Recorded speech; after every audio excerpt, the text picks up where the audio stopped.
आज मेरी बात को बहुत ध्यान से सुनना, क्योंकि सावन का पावन पवित्र महीना शुरू होने वाला है। और इस बार वर्ष 2026 में उत्तर भारत के तमाम राज्यों जैसे राजस्थान, उत्तर प्रदेश, मध्य प्रदेश, बिहार, झारखंड, पंजाब, हरियाणा, हिमाचल प्रदेश और उत्तराखंड में ये पावन मास 30 जुलाई से प्रारंभ होकर 28 अगस्त तक रहेगा, जिसमें 3 अगस्त, 10 अगस्त, 17 अगस्त और 24 अगस्त को 4 मुख्य सोमवार पड़ेंगे। और इस पूरे महीने भगवान शिव की आराधना, रुद्राभिषेक, जलाभिषेक, व्रत तथा महामृत्युंजय मंत्र और 4 नमः शिवाय का जाप करने से जीवन में सुख, शांति और समृद्धि का आशीर्वाद प्राप्त होता है। लेकिन प्यारे,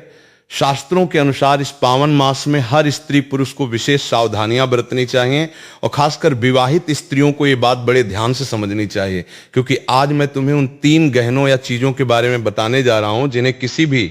शादीशुदा महिला को भूलकर भी धारण नहीं करना चाहिए, अन्यथा वो अनजाने में अपने पति के जीवन और सौभाग्य को गहरे संकट में डाल सकती हैं। और इसके साथ ही मैं तुम्हें 8 से 10 ऐसे विशेष बिंदु भी समझाऊंगा जिन्हें हर पति पत्नी को अपने वैवाहिक जीवन में एक बार अवश्य सुन और समझ लेना चाहिए, ताकि अज्ञानतावश कोई बड़ी भूल न हो। प्यारे,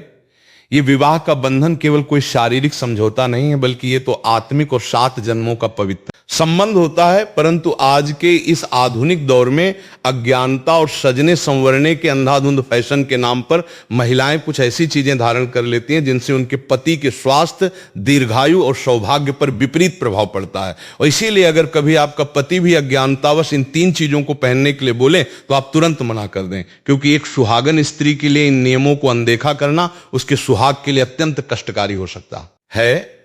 आज हम समाज और परिवारों की भलाई के लिए बिल्कुल साफ साफ और खुली चर्चा इन 8 से 10 बिंदुओं पर करने वाले हैं, क्योंकि अक्सर नए रिश्ते और नई जवानी के जोश में पति अपनी पत्नी के लिए प्रेमवश कई ऐसी आधुनिक चीजें ले आते हैं जिन्हें पत्नियां बिना सोचे समझे पहन लेती हैं और बाद में भारी नकारात्मक ऊर्जा और दुखों का सामना करना पड़ता है। कुछ लोग इन बातों को बहुत हल्के में लेंगे, क्योंकि उन्हें वास्तुशास्त्र और सनातन मर्यादाओं का ज्ञान नहीं होता। और ऐसे ही लोगों के लिए कहा गया है कि बंदर क्या जाने अदरक का स्वाद, यानी जिन्हें सत्य का बोध नहीं है वे इन उपायों पर विश्वास नहीं करते। पर तुम सब काम छोड़कर इसे ध्यानपूर्वक सुनो कि ईश्वर स्वयं कहते हैं कि जो भी व्यक्ति सच्चे और शुद्ध भाव से नियम पूर्वक जीवन जीता है और पूजा पाठ करता है, उसे मैं स्वीकार करता हूं और उसकी हर मनोकामना पूरी करता हूं। तो वीडियो के इस प्रवाह में आगे बढ़ने से पहले अभी के अभी इसे लाइक करके कमेंट बॉक्स में सच्चे दिल से हर हर महादेव लिख दो। प्यारे,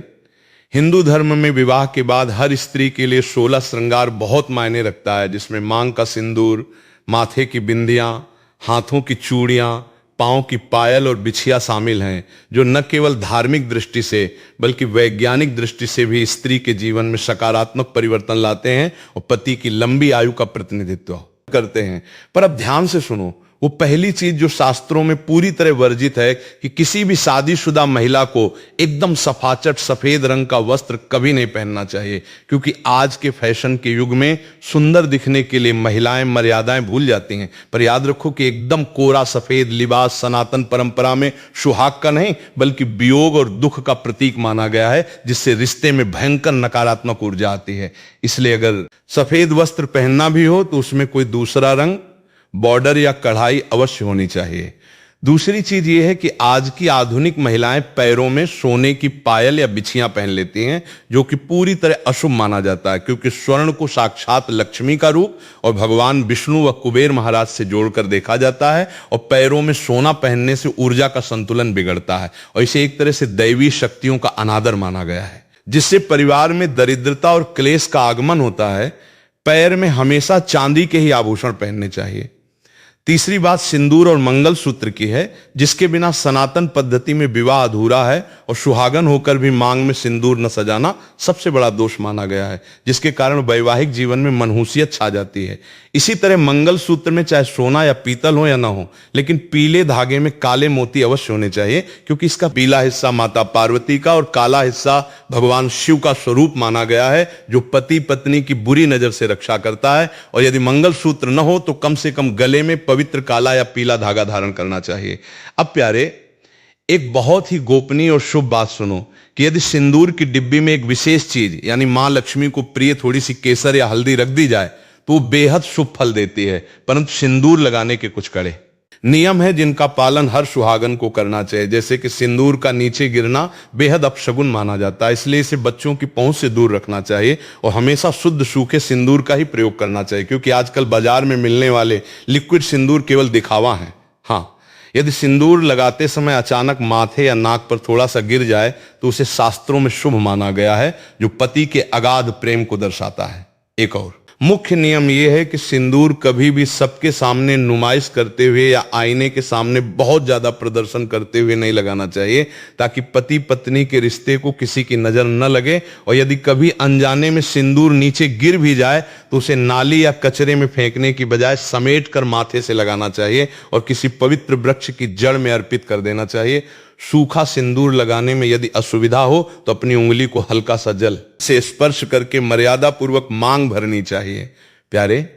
सबसे महत्वपूर्ण बात यह है कि सुहागन स्त्री को सदैव अपने पति के पुरुषार्थ और धन से खरीदे गए सिंदूर का ही उपयोग करना चाहिए, क्योंकि किसी अन्य के पैसे या पराई महिला के सिंदूर को अपनी मांग में सजाना शास्त्रों के अनुसार पति के भाग्य और धन वैभव को कमजोर करता है तथा घर में क्लेश का वातावरण बनाता है। साथ ही कभी भी बिना स्नान किए या बिना अशुद्धि दूर किए मांग में सिंदूर नहीं लगाना चाहिए और सिंदूर लगाते समय मन में सदैव अपने पति की लंबी आयु और उनकी सफलता का ही चिंतन करना चाहिए, जिससे उनका भाग्य और प्रबल होता है। इसके अलावा सुहागन महिलाओं को उपहार में मिले या किसी बाहरी व्यक्ति द्वारा दिए गए सिंदूर के उपयोग से भी बचना चाहिए। चाहे कितनी भी बड़ी मजबूरी क्यों न हो, किसी दूसरी स्त्री की सिंदूरदानी से अपनी मांग कभी मत भरना। अब एक और अत्यंत संवेदनशील और महत्वपूर्ण बिंदु को समझो कि जब घर में सूतक हो या स्त्रियों को मासिक धर्म यानी पीरियड्स आ रहे हो तो उस शारीरिक अशुद्धता के दौरान सिंदूर लगाने और सीधे तौर पर तुलसी में जल देने या मंदिर जाने की मनाही होती है,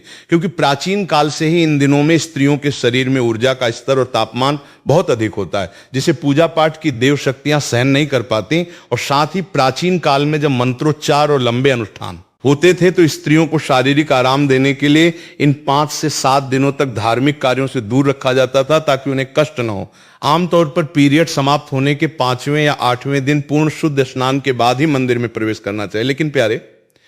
यदि कोई व्रत चल रहा हो और बीच में ही मासिक धर्म आ जाए तो मन में भगवान के प्रति आस्था कम नहीं करनी चाहिए, क्योंकि भगवान के लिए मन की शुद्धता सबसे ऊपर है और शारीरिक शुद्धता बाद में आती है। ऐसी स्थिति में आप अपना व्रत पूरा रख सकते हैं और दूर बैठकर किसी अन्य व्यक्ति के जरिए अपनी पूजा का संकल्प पूरा करवा सकते हैं तथा स्वयं फोन या मन ही मन प्रभु के मंत्रों का ज्यादा से ज्यादा जाप और मनन कर सकते हैं। इस प्रकार इन सभी नियमों का पालन करने से वैवाहिक जीवन सुखमय बनता है। तो प्यारे, आज की शास्त्रों से जुड़ी ये परम सत्य जानकारी तुम्हें कैसी लगी, हमें कमेंट बॉक्स में जरूर बताना और सच्चे दिल से हर हर महादेव और जय मां लक्ष्मी अवश्य लिखना। तुम सब स्वस्थ रहो, सुरक्षित रहो और लाडली लाल की कृपा तुम पर बनी रहे। राधा राधा।